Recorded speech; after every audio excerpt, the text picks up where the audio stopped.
Hey everyone, welcome to this week's installment of My Perspective. I'm your host, Shane McLaughlin. For those that don't know, I started this show. I want to bring some value to your everyday business lives, hopefully showing some insight and some perspective on certain things will help you with how you shape your processes, your business, or just how you deal with customers. So today I had a situation happen and I thought right away of my days back when I was a younger account manager, salesperson, and I wanted to share it with you guys. So the topic is accounts receivable and credit. And most salespeople right now are cringing. Account managers are cringing too. And it's one that I don't think many people like dealing with. It's always a touchy subject for a customer, and the two positions are that the customer is always trying to extend as long as they can to pay their bills, and your company is always wanting you to collect as fast as possible. So it's always a touchy one. It can be a make or break between companies, but I think if you deal with it properly, it can actually strengthen a relationship. So I'm going to share with you my process that I developed over the years, and it's 5 simple things that I think can do 3 major things. And one is help your customers stay on top of their things and make sure that they're always in the know of what's going on. 2 is going to be to help your company have a better cash flow, which I know your company will appreciate. And 3, to build a relationship between your company and the customer that is going to make you the preferred company that they want to deal with on everything going forward. So I hope this brings value to you. Please share your comments and everything. It helps me get better. And if you have other topics that you ever want to hear me talk about, feel free to put those in the comments or to shoot me an email or give me a call. So on to the topic at hand. Credit and accounts receivable.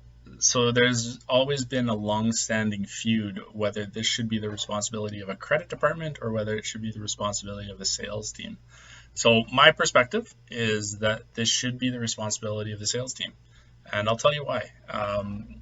The sales team, meaning the account manager, is typically in the know of what's going on with our customer better than anybody else in the company. They know the problems that the customers had. They know the issues that have gone on. They know when the customer is in a good financial position, when they're struggling.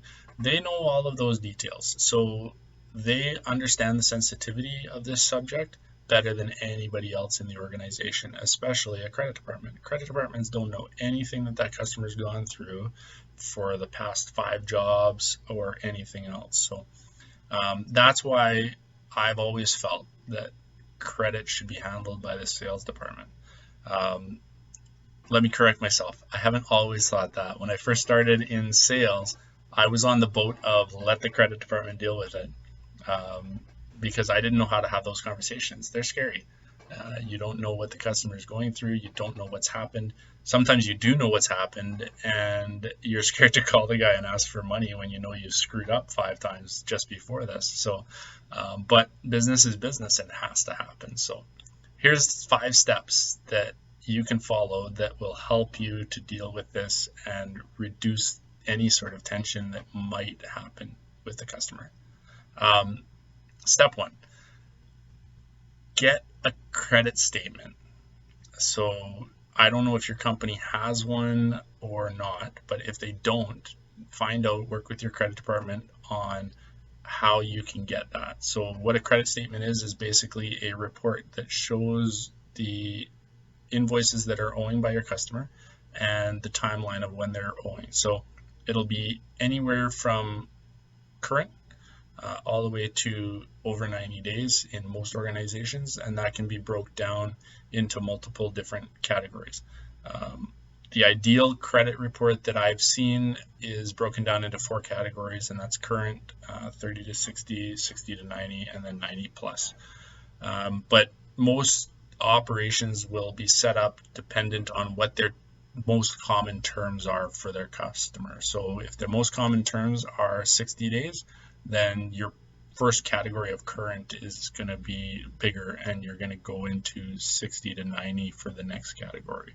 So that's the first step. get something like that, get a report that you can generate. Ideally, if you can generate it weekly, but if not, even monthly would work fine. Step number 2, make sure you know your customer's terms. This is a common mistake. So every customer may have different terms. Some companies are set up that every customer gets the same terms, but some companies are set up that every customer has a little bit of a different term depending on what they negotiated when they first signed up to buy from the company. So make sure you know what your company's terms are that you're dealing with, and you know exactly what you're following up on. So for newer account managers, salespeople, if you don't know what terms are, they're basically the amount of days after an invoice is issued that the customer is given to be able to pay that bill. So typically 30 days, net 30 is what it's called, and it can go net 45, net 60, etc. But again, it's just the number of days, how far past the invoice date that they can pay the bill. Step number 3, know your company's standards. This is a fun one, and not many salespeople will do it because they're always on their customer's side. So every company has standards for what they want collections and when they need to collect money by. Most companies will all tell you that they just want you to collect it as quick as possible. And that's cool, of course, that's the ideal world. But every company is in a different position where they give a little bit of allowance and a little bit of freedom, right? Depending on what their structure is. So, some companies are set up in a way that they're operating that they need to be paid on the terms that they've set. They've set the terms to help the customer, but they need the money on those terms in order to operate properly themselves. And ideally, you want to have that discussion with the customer when you're first onboarding them, first going through the sales cycle with them. You want to talk about what your expectations are as a company so that they understand what they're dealing with. That's a totally different subject, so I'll talk about that one another day on onboarding.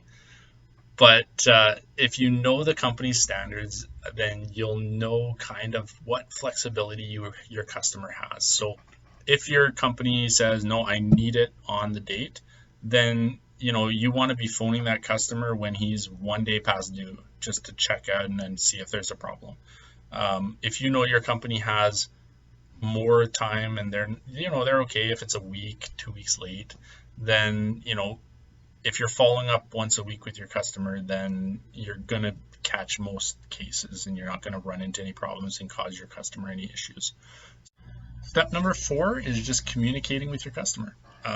So what I found most successful in my business when I was an account manager is for customers that had an ongoing purchase with us, where they were buying stuff, daily or weekly.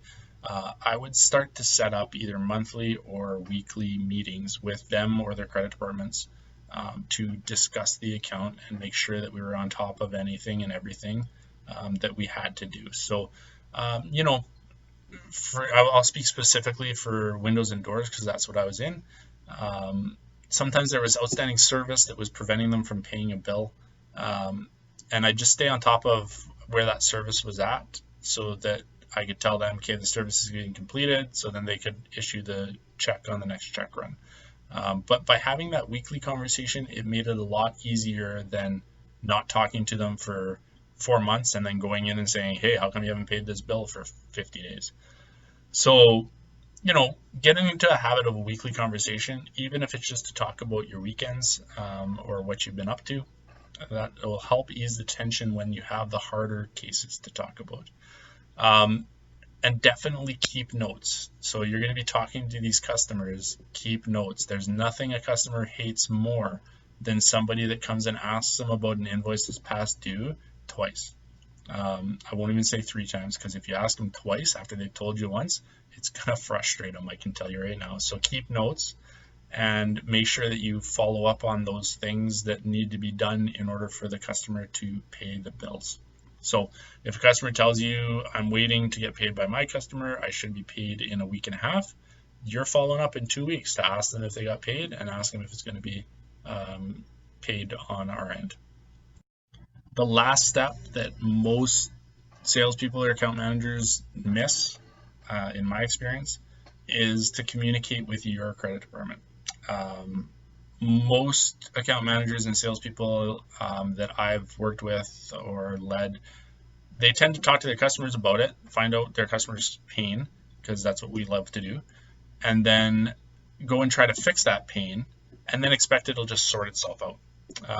But you end up leaving your credit department in the dark, and they don't know what's going on. So if that pain that they're waiting to get done takes 2 weeks, that's 2 more weeks of that bill being outstanding. And the credit department doesn't know what's going on, so they start to wonder. So yeah, just communicate with the credit department. Now, how you do that will depend on the organization that you've got. My recommendation is a monthly sit down to review your accounts with somebody from the credit department. I think that's the best way. I had a ton of success with it back in the 2000s, with a gentleman that would meet with me on the phone for, half hour once a month, and we just review the accounts, and I'd tell him why certain bills weren't paid yet that were overdue, and it just eased his mind to know that I was on top of it, so he wasn't too worried about the customer paying. The customer was going to pay sooner or later. So I don't know, it's a hard one, but if you do it consistently and you follow a process and you're on top of things with it, it becomes very easy. I think I had maybe 2 or 3 credit nightmares in my whole career, once I started really sitting down and having these weekly and monthly communications with the customers and my credit department. So that's it. 5 simple steps to add a process that will give you 3 invaluable benefits to your business and your customer. I know that if you do these things, your customer will benefit from it, which ultimately is going to benefit your company. So, as always, feel free to leave comments, please. I always like feedback, good or bad, and I take it and I make myself better from it. So, comment below or reach out. My email and my phone number are all on my website, and check us out. And if you're not already, subscribe to the channel and keep an eye out for more of my perspectives, and get involved.